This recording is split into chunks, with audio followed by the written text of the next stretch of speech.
আপোনালোকে নিশ্চয় জানে যে ভিজুৱেলাইজেশ্যন এটা পাৱাৰফুল টেকনিক আমি যিকোনো বস্তুৱে মেনিফেষ্ট কৰিব পাৰোঁ আৰু খুব সোনকালে ভিজুৱেলাইজেশ্যন কৰি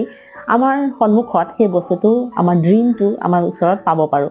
কিন্তু বহুজনে আকৌ ভিজুৱেলাইজ কৰিব নোৱাৰে আজি ভিডিঅ'টোত মই আপোনাক এটা সৰু টিপ দিম আপোনাৰ ভিজুৱেলাইজেশ্যন পাৱাৰটোক আপুনি বঢ়াব পাৰিব আপোনাৰ সন্মুখত থকা যিকোনো সাতটা বস্তু আপোনাৰ মোবাইলটো হওক আপোনাৰ ঘড়ীটো হওক আপোনাৰ কিতাপখন পেইনটো পেন্সিলডাল সন্মুখত যি বস্তু পায় সাতটা বস্তু সন্মুখত ৰাখক ৰাখি 10 সেকেন্ডৰ কাৰণে সেই বস্তুকেইটা ভালকে অবজাৰ্ভ কৰিবলৈ লওক সূক্ষ্মভাৱে চাওক যে তাৰ কালাৰ কি শেপ কি সাইজ কি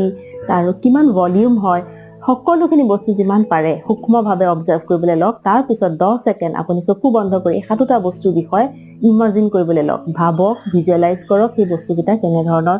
শেপৰ আছিল কালাৰৰ আছিল যিমান পাৰে সিমান সূক্ষ্মভাৱে ভিজুৱেলাইজ কৰিবলৈ লওক আৰু এনেকৈ আপুনি সাতটা দিন যদি কৰে তাৰ পিছত দেখিব আপোনাৰ ভিজুৱেলাইজেশ্যন পাৱাৰটো খুব ভাল হৈ আহিছে